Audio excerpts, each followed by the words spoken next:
y eliminando sus fronteras. Quieren cambiar nuestras creencias y la delincuencia nos golpea. No podemos permitirlo. Dominicano, tú decides. Para defender la patria y tu familia, Pelegrín Presidente. Vota 10. Fuerza Nacional Progresista. Entonces candidato Danilo Medina en la campaña presidencial del 2012. Voy a luchar por una vida digna de ser vivida. Nuestros barrios tienen que ser para las personas honestas y de trabajo, que somos la mayoría del país, no para los delincuentes. No voy a dejar que nos arrebaten la paz y la alegría. Combatiré el crimen con todas mis fuerzas. Lucharemos por el aumento de las penas contra el sicariato, los crímenes violentos, mediante el uso de armas de fuego y contra el feminicidio.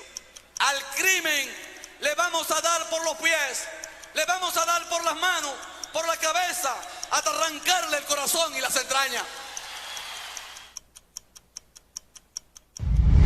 En casi 4 años de gobierno, el hoy presidente y candidato a la reelección, Danilo Medina, no ha sido capaz de proveer seguridad ciudadana al pueblo dominicano que vive atemorizado y preso de la delincuencia. Enfrentemos juntos, con decisión, valor y energía, la inseguridad ciudadana que le ha quitado la tranquilidad y la alegría a nuestra patria.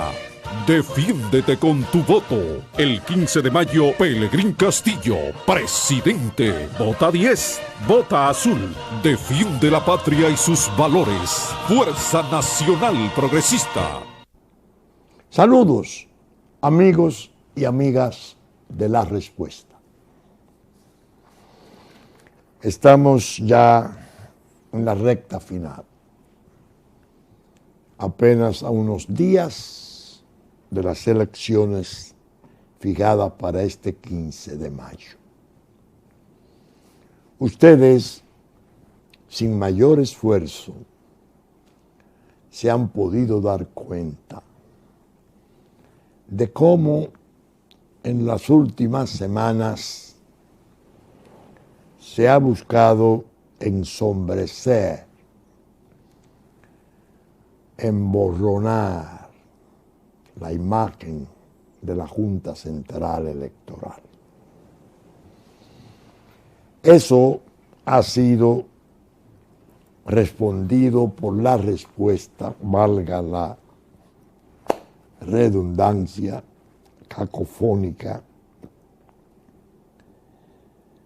en el sentido de que el organismo nuestro electoral realmente ha alcanzado niveles excelentes de eficacia, al grado de que, como hemos dicho otras veces, pasa a ser o ha pasado a ser una especie de modelo, mereciendo alabanzas internacionales. Desde La Respuesta, claro está, hemos venido advirtiendo que esas sombras, esas incertidumbres que se han creado, no son necesariamente inocentes, que a nuestro juicio existe una especie de mano oculta, una mano poderosa, pero muy oculta, que ciertamente hubo un momento en que se evidenció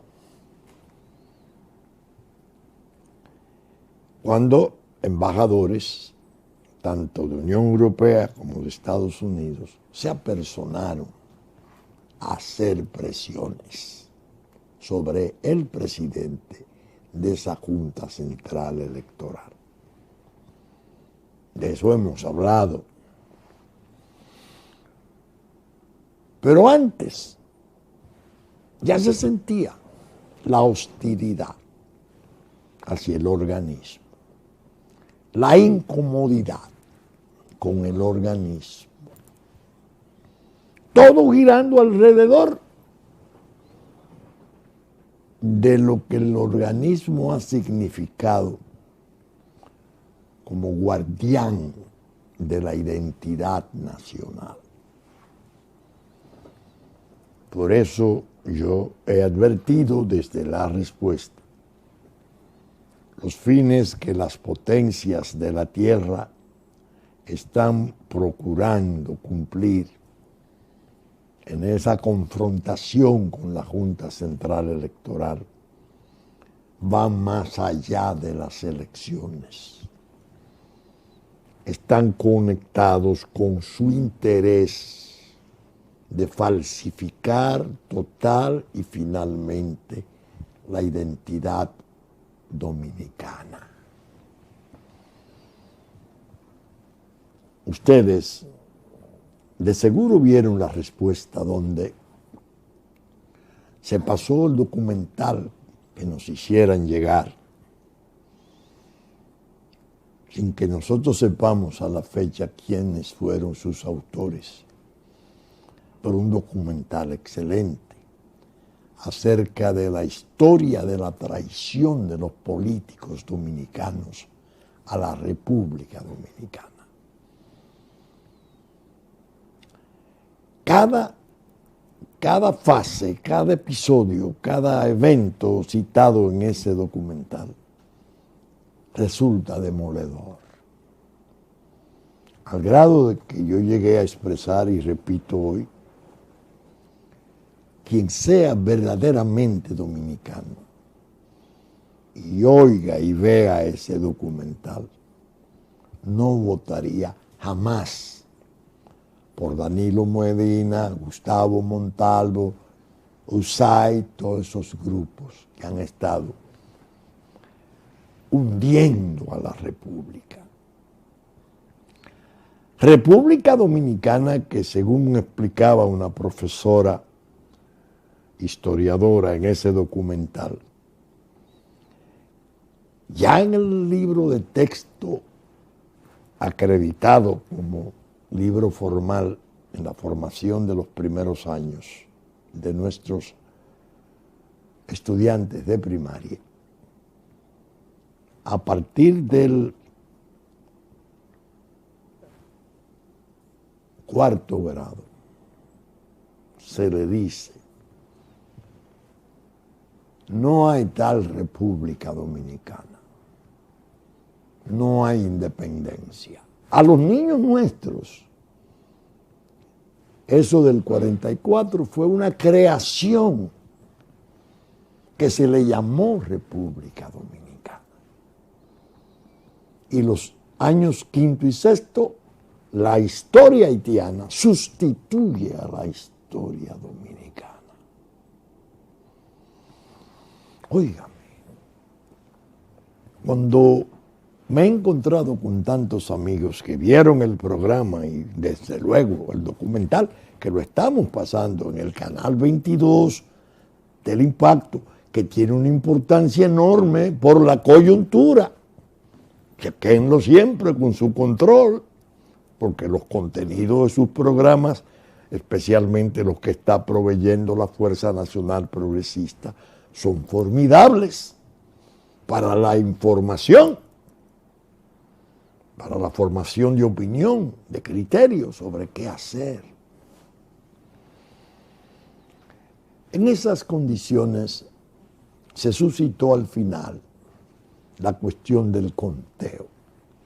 El uso del aparato, los aparatos de electrónica que se han sido establecidos, que nos va a dar una velocidad inmensa en la comunicación de los resultados. Casi en una hora o poco menos se tendría ya información en la sociedad de cómo fueron los resultados y las exigencias que le han venido haciendo a la Junta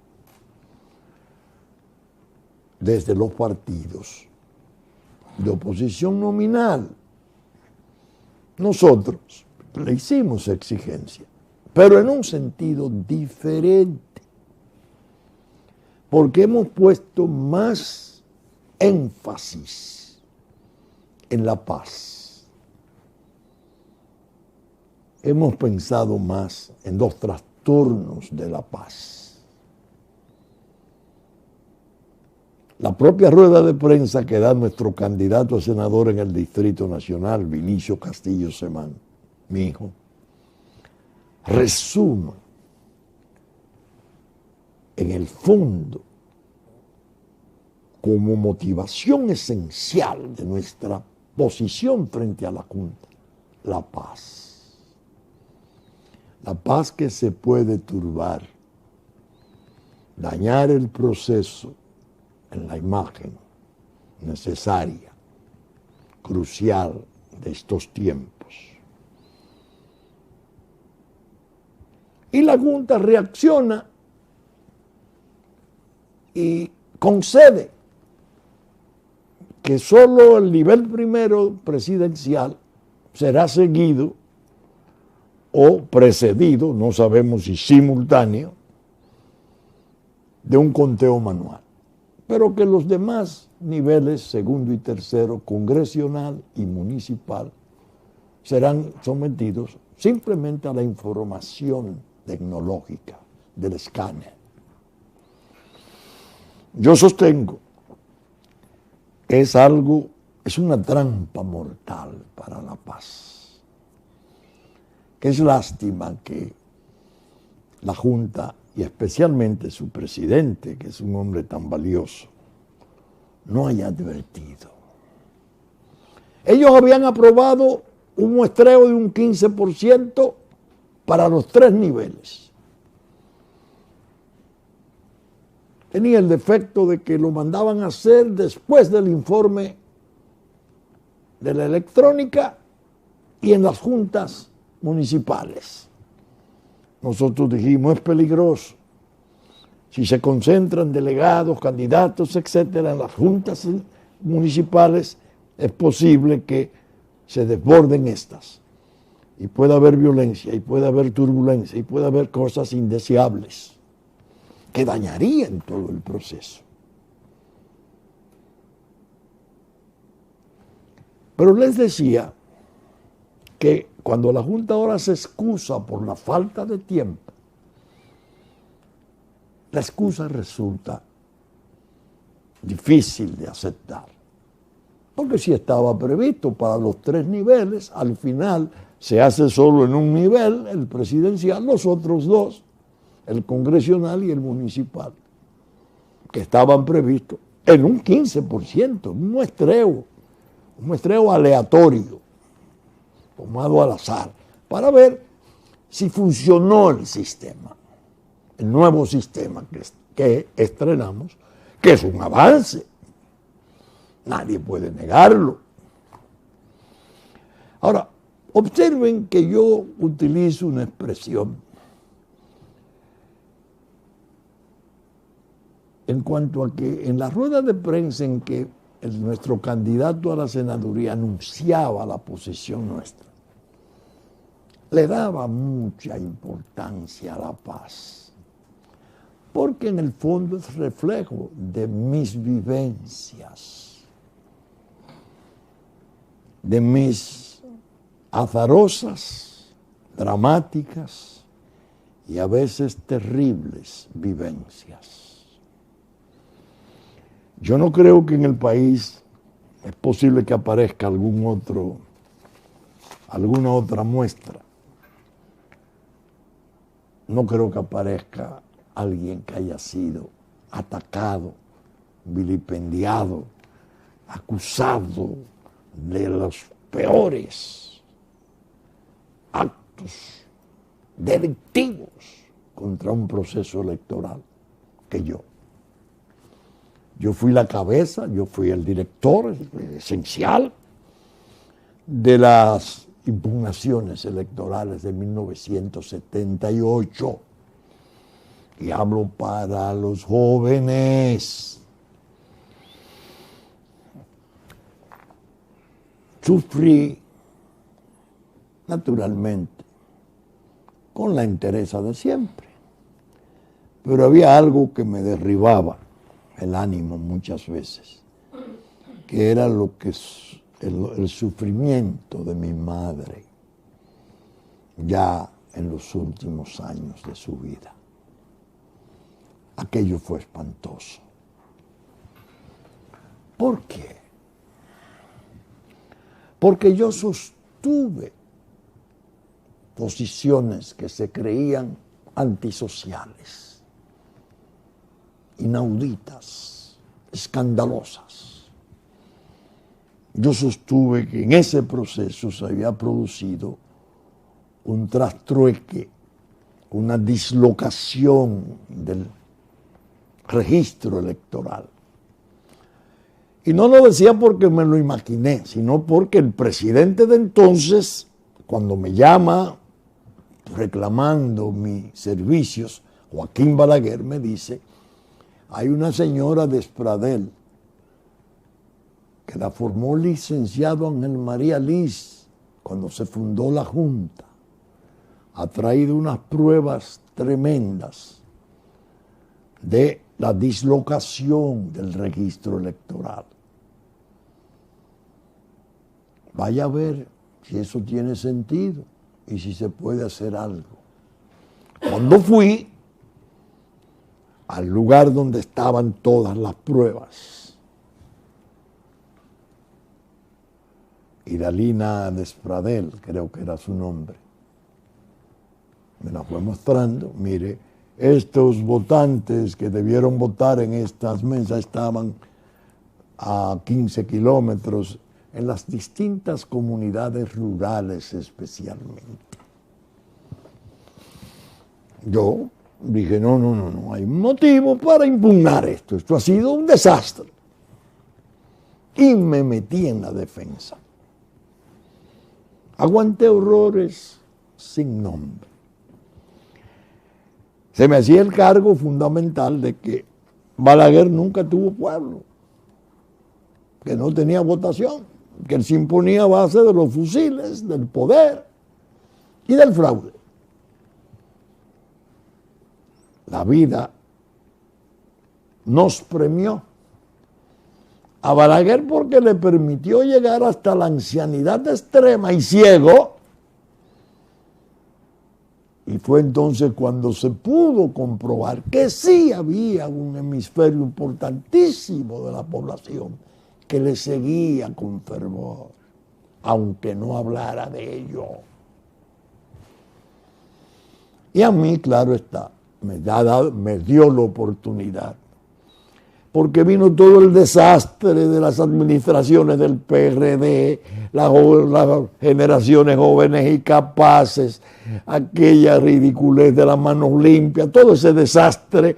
Y para no ir muy lejos, en esa plaza de la Junta Central Electoral, en esa plaza, ya van 9 muertos de 2 experiencias traumáticas, terribles, donde los que me acusaban han sido actores esenciales.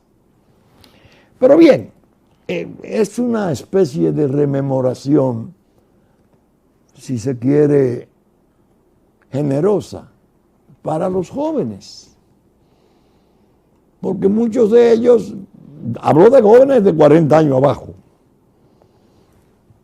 45, ya uno no sabe. Cuando oyen esas cosas dicen, y eso fue así. Pero yo no sabía. Bien, en estos días les envié a los miembros de la Junta Central Electoral esta carta de Vincho Castillo a Jacobo Magluta, en ocasión de los recursos de impugnación interpuestos por el Partido Revolucionario Dominicano y la estructura en las elecciones generales del año 1986, acerca de los conflictos electorales, mayo 1986. Yo la puse como un folleto. Se agotó, se está agotando. Me costará hacer una segunda edición, porque por fortuna los apremios Y la curiosidad y las inquietudes de estas elecciones y de las precedentes del 12 ha llevado a mucha gente a pedirla, a conocer antecedentes. Ahí se describe el 78. Y yo le decía al entonces candidato, licenciado Jacobo Masluta, que en paz descanse, mantenga su impugnación, adelante su impugnación, no le tema. No la llevó a cabo, la abandonó. Y le explicaba el 78. Es decir, que le doy gracias a Dios, porque me permitió en el 86 poder hacer la explicación profunda de la gran crisis electoral del 78, al menos en todo cuanto concernía al registro electoral, a resultados, al llamado gacetazo, que me lo atribuyeron a mí. Para que ustedes tengan una idea, les voy a decir de esta carta, entre las cosas importantes, les voy a mencionar 2 o 3 aspectos. Atiendan, pongan atención, que les ayuda a entender. El licenciado Ángel María Liz fue uno de los hombres más notables en el coraje moral. Fue un opositor a ultranza, arriesgado, prisionero 1000 veces del régimen de Trujillo. Gozaba de una autoridad moral inmensa. Muerto Trujillo, se le concedió a él la oportunidad de organizar la Junta Central Electoral. Y don Ángel hizo un trabajo prodigioso. Formó una cantidad de jóvenes, los envió a Costa Rica, los formaron allí, los entrenaron y comenzamos a dar los primeros pasos. Él había sido maestro del doctor Balaguer en Santiago en un momento, y Balaguer le tenía un gran respeto a don Ángel. En el año 1973 se iba a establecer para esas elecciones por primera vez el registro electoral. Don Ángel mandó el proyecto al Congreso, pero en el Congreso le comenzaron a trampear el asunto, haciéndole una serie de coordinaciones al proyecto. Don Ángel se rebeló y fue donde el doctor Balaguer y le hizo una reprimenda. Doctor Balaguer, no, don Ángel, yo no tengo nada que ver con ello. Mandó a retirar el proyecto de don Ángel. Le dijo al Congreso que había que tener mucho cuidado con irrespetar el proyecto de la Junta. Sin embargo, en la carta que envió, dijo, y es una carta magnífica, está aquí, transcrita aquí, que había que desde luego tomar medidas de precaución, porque como era un sistema nuevo, el del registro electoral, donde cada quien sabría dónde votar, todo debidamente registrado, empadronado, podrían presentarse dificultades en algunas mesas y que había que darle a la Junta Central Electoral la facultad de poder dictar resoluciones que resolvieran la emergencia. Naturalmente, el año 74 fue turbulento, hubo abstención de todos los partidos, excepto el del contraalmirante Lara Burgos, que en paz descanse, que participó en las elecciones. La ley era de 3 meses y se cayó. Ella misma se había fijado 3 meses como tiempo de vigencia. Al venir el 78, en el 77, el doctor Balaguer repite el proyecto. Porque la prueba con la abstención electoral del 74 no se había visto conflicto porque era one side, de un solo lado. Manda el proyecto al Congreso exactamente igual, otorgándole a la Junta Central Electoral la posibilidad de resolver con resoluciones de emergencia los trastornos que surgieran como consecuencia de alguna dislocación, algún defecto en el registro electoral. Pero cuando se aprueba en el Congreso, hay un artículo que está aquí, que por error le da a la Junta del Distrito la facultad de dictar las resoluciones, lo cual era absurdo, porque un trastorno en Santiago, en Dajabón, en Pedernales, no lo podía resolver la Junta del Distrito, sino la Junta Central Electoral. La Junta estaba preparando un folleto, estaban pendientes de que se aprobara esa ley, se aprueba con el error, lo meten en el folleto.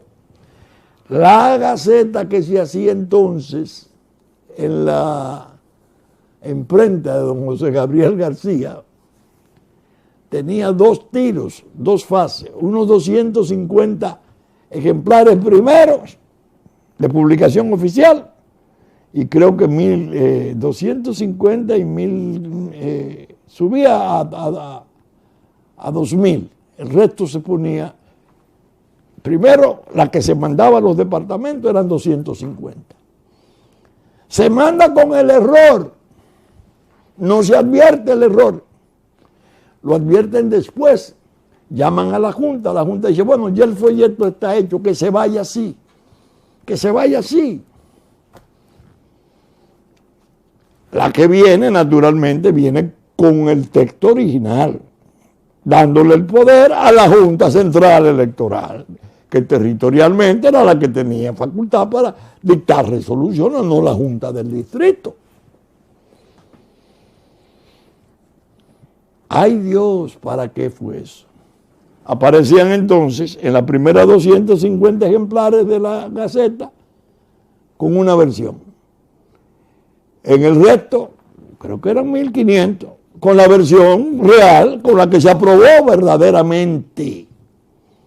En las actas figuraba la aprobación del proyecto correctamente. Fue al remitirlo, por la razón que fuera, que se metió el error de que la Junta del Distrito sería la que decidiría trastornos electorales en todo el territorio nacional. ¿Para qué fue eso? Esa fue mi cruz. Yo que tenía las audiencias, fueron 55 días de audiencias terribles. Tuve que padecer la imputación de que yo había falsificado una Gaceta.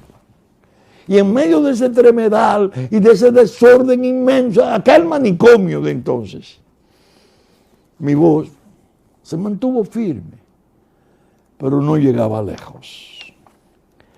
Esta carta vale la pena retenerla. ¿Quieren ustedes oír la otra, solo una partecita? Ya cité una. Oigan esta. El PRD había dado, luego de examinar el 90% de sus actas de votación, unos resultados que fueron publicados en el extranjero. Esos resultados eran aplastantes, abrumadores. Una ventaja de 500,000 votos le llevaba el PRD al Partido Reformista.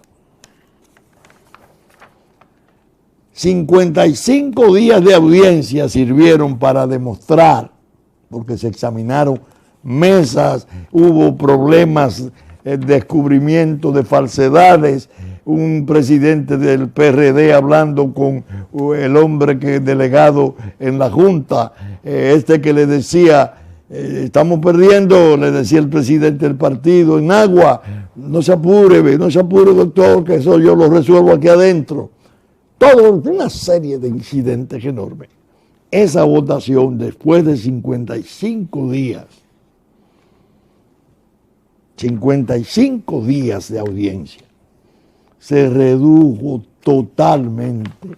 Y yo pedí elecciones complementarias en 6 provincias, donde las irregularidades habían sido mayores. El doctor Peña Gómez, que en paz descanse, decía que una sola mesa podía llevarnos a una guerra civil.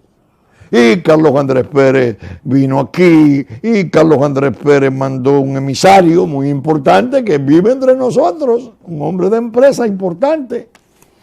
Y fueron donde Balaguer, y en lugar de hacerle caso a mi petición de elecciones complementarias en 6 provincias, llegaron al acuerdo de tomarse el Senado, el reformista, con 4 senadores que no fueron electos en elecciones, sino por resolución de la Junta. El fallo histórico, del cual yo no sabía, y era totalmente contrario a lo que yo había propuesto. ¿Por qué traigo este relato? Porque ahora veo que estamos estrenando un nuevo método modernísimo. La velocidad de la tecnología de punta, conforme a los tiempos de adelanto y progreso, pues correcto. Pero la previsión del conteo manual para confrontar si ha habido imperfección en él, si es realmente confiable o no, no se ha tomado debidamente, solo parcialmente. Y prevemos nosotros en la Fuerza Nacional Progresista que esto puede ser umbral para un gran desorden. ¿Quiénes pueden querer el desorden? La pregunta del siglo. Los norteamericanos llegaron a solicitar no formalmente. USAID le escribió a un juez que convocara el pleno para obtener la autorización de que 24 funcionarios vinieran de Washington a ocupar la Junta de USAID. Se rehusó, claro está. Era algo tan escandaloso, de niveles tan ultrajantes, que no se podía considerar. El desorden, ¿por qué y para qué? ¿A quién puede beneficiar el desorden, el trastorno de la paz? Ahí entro, de lleno en el programa.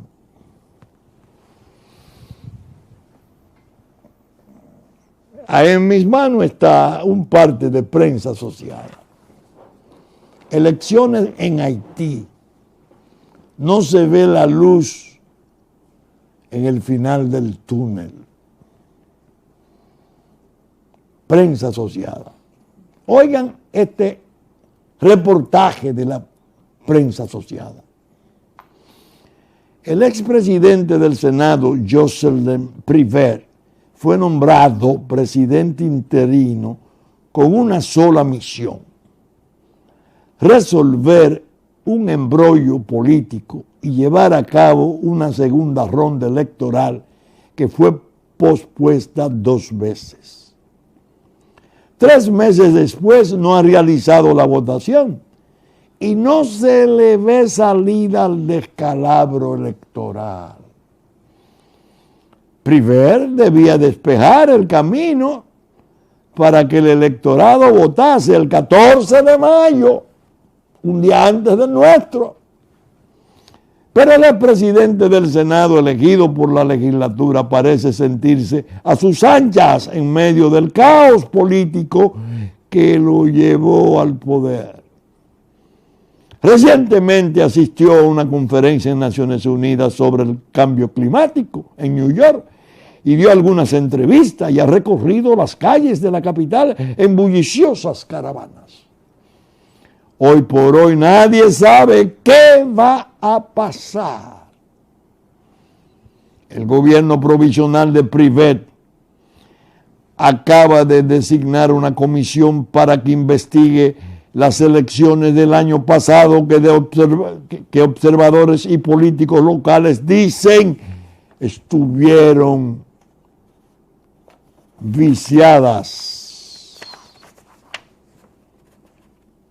y plagadas de maniobras sucias para beneficiar las fuerzas del último presidente, Michel Martelly. El Martelly, que decía en el documental al presidente Medina, los podios, no por casualidad estamos usted y yo en las posiciones que nos encontramos. Usted lo sabe. Es decir, no es puro acaso. Nosotros sabemos la misión que tenemos aquí, luego de haber declarado el ideal de la isla única e indivisible. Dice, no podemos ir a las urnas sin restaurar primero la confianza en el proceso, declaró Privet, quien ha planteado la posibilidad de realizar la votación presidencial y la renovación parcial de la legislatura en octubre, junto con la elección en que estarán en juego 1/3 de los bancos del Senado. A medida que aumentan las tensiones, muchos empiezan a hablar de una crisis política, pero en realidad se está en presencia de un caos electoral bastante común en un país donde siempre se cuestionan las victorias, nadie acepta la derrota sin hacer olas y se paga a los desocupados para que participen en protestas.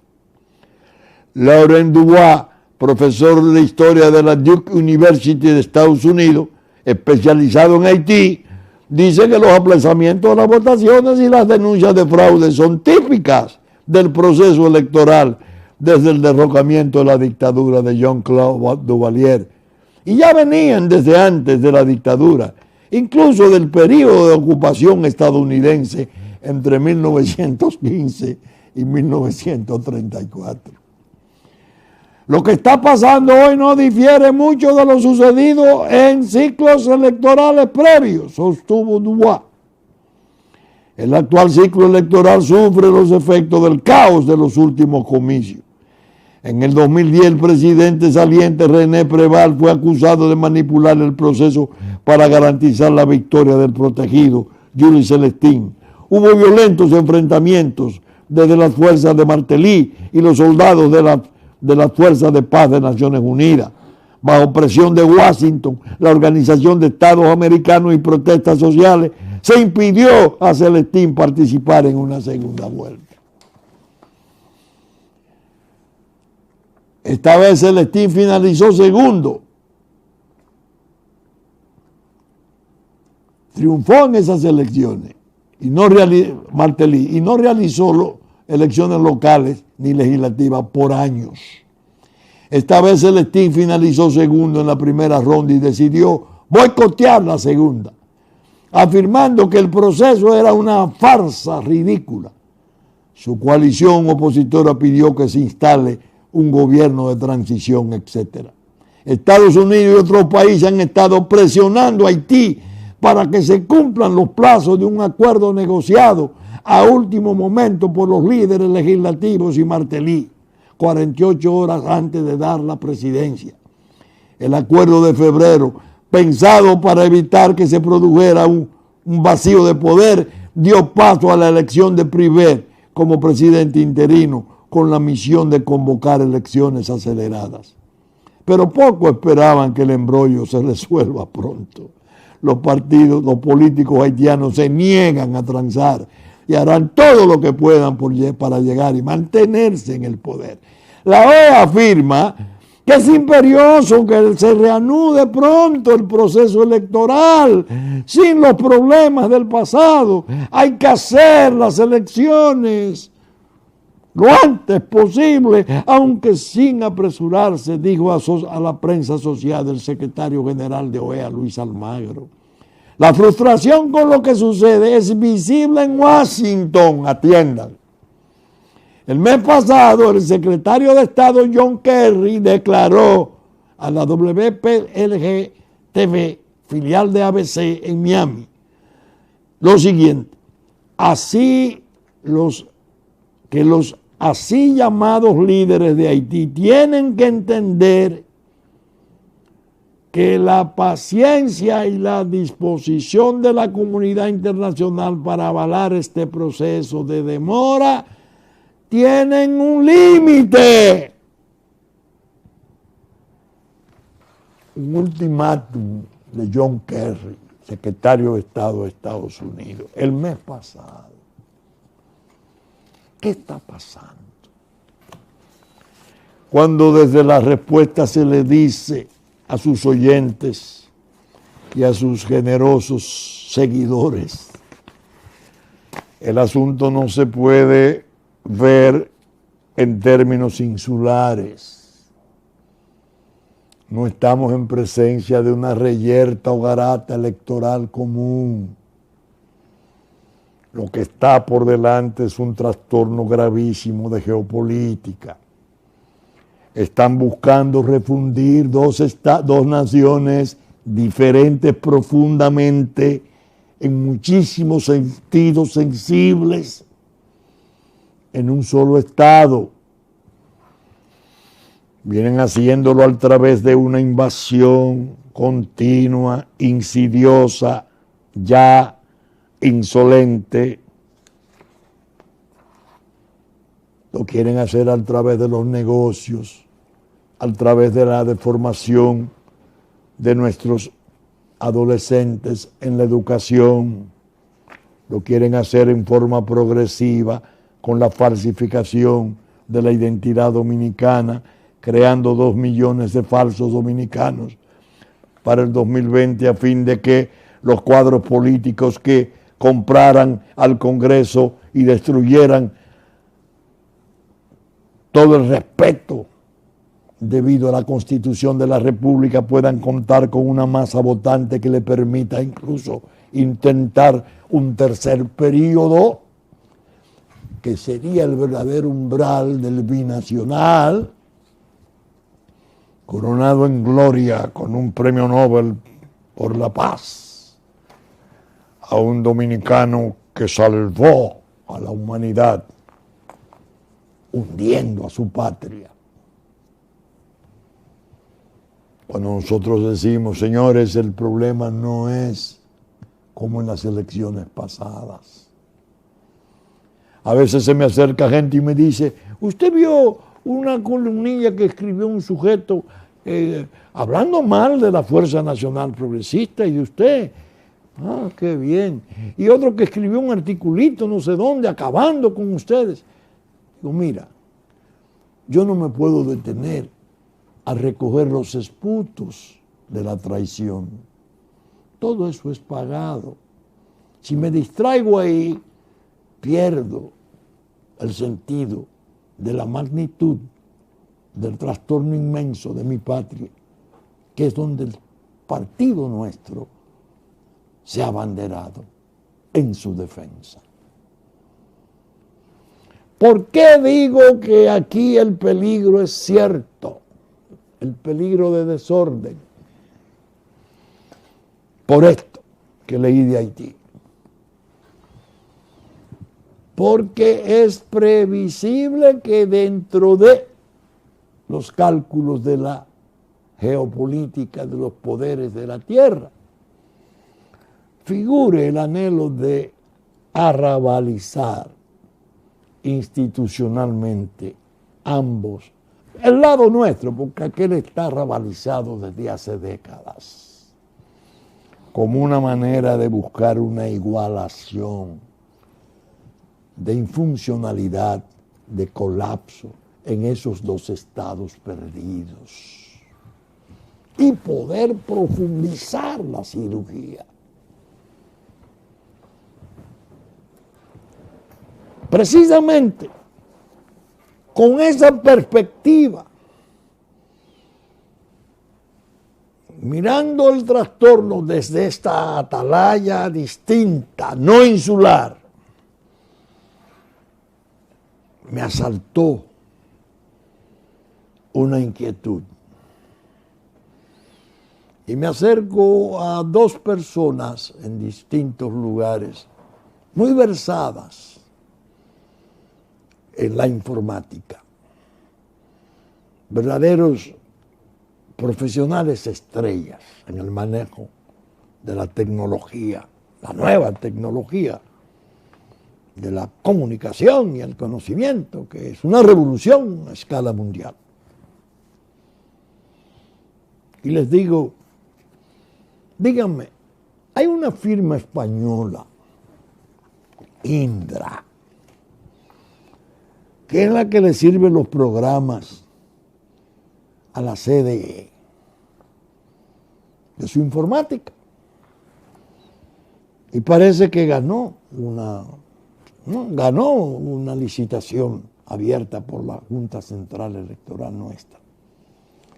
Y parece que está abocada a ser decisiva su tecnología, que creo que la están estrenando con nosotros, según han dicho, para decidir los poderes públicos en la República Dominicana.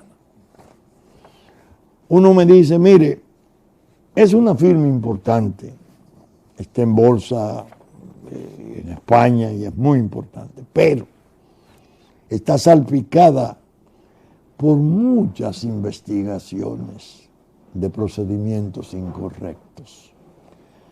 Por ejemplo, en la Comunidad de Madrid hay un caso, la trama de corrupción pública de la Comunidad de Madrid, en donde se acusaba a un señor Ignacio González de pagar con dinero negro campaña de imagen, y se veía que la trama de corrupción denominada púnica que ha afectado al Partido Popular en la Comunidad de Madrid. Y la Indra está bailando en ese fandango. Parece que está también investigada. La UCO investiga al jefe informático de Madrid por generar dinero B.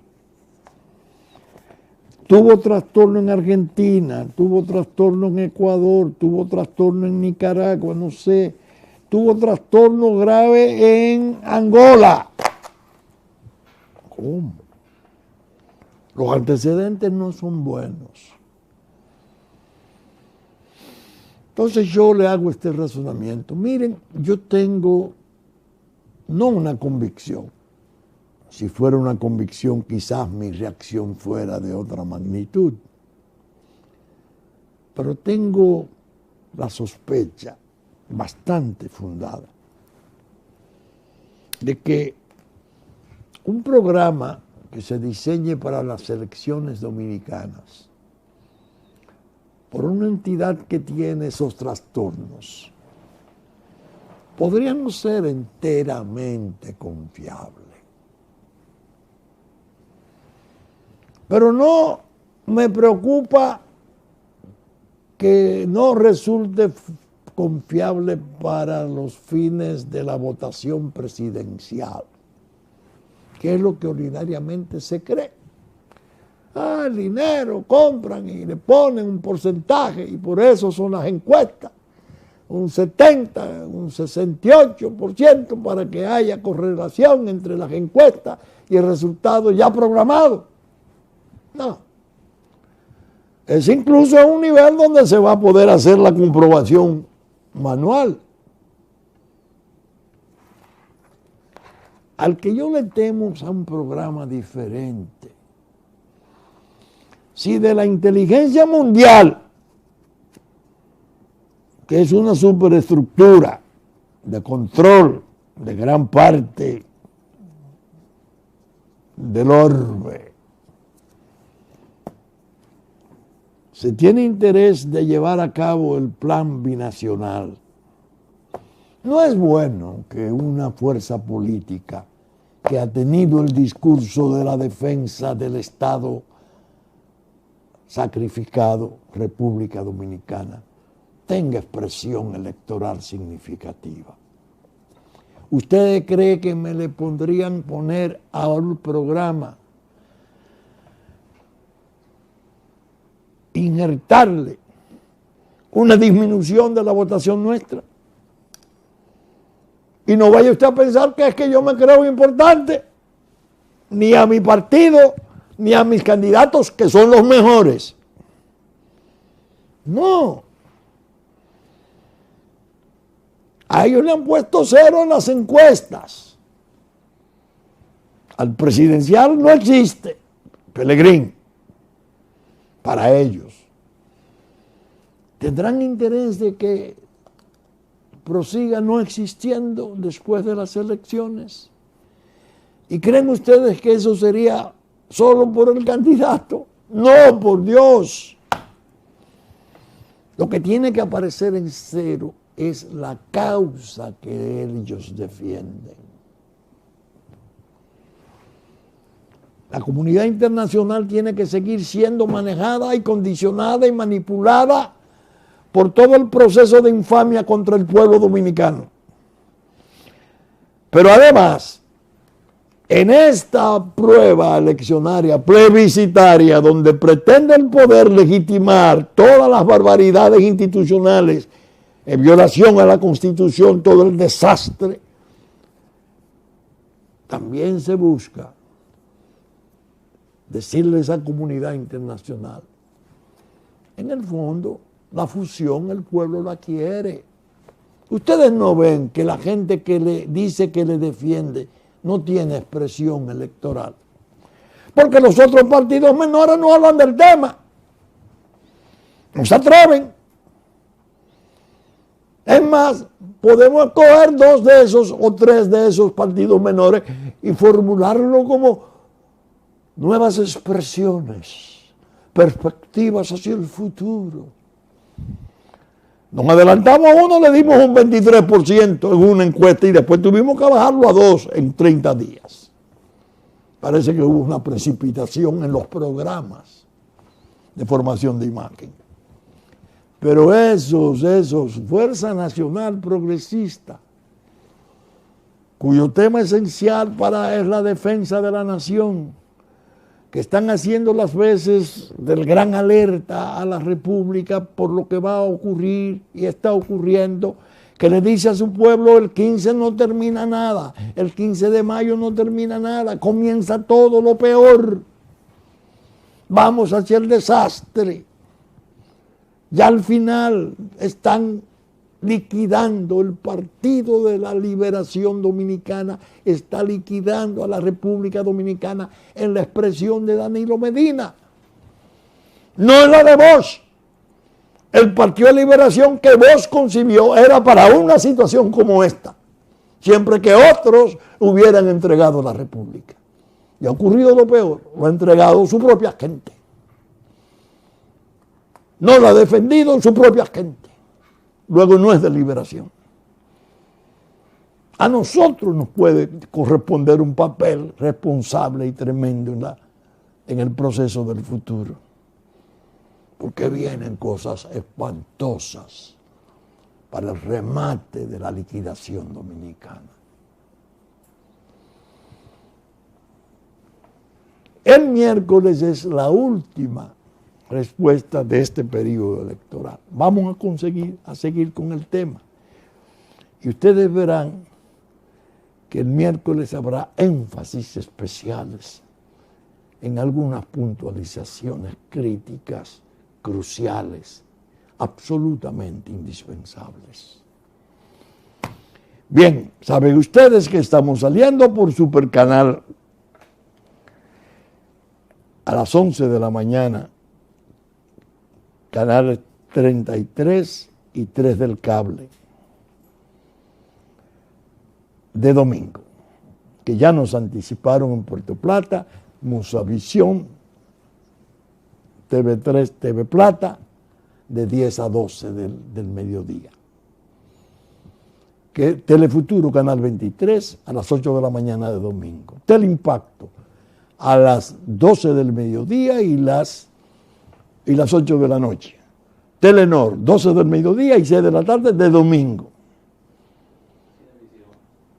que asimismo Canal 51 del este de la provincia de Santo Domingo a las 7 de la noche de domingo.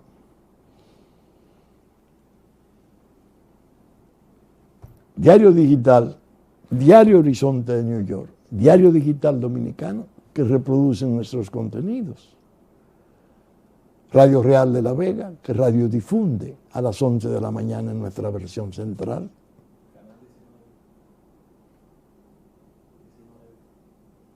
Y asimismo, los canales amigos de Montecristi, Sabaneta, Higüey, Romana y otros tantos que están bajando la señal, porque la respuesta está resultando sumamente interesante. Con la gracia de Dios esperamos estar con ustedes el próximo fin de semana. No habrá fin de semana, el próximo miércoles. Muchas gracias y hasta entonces.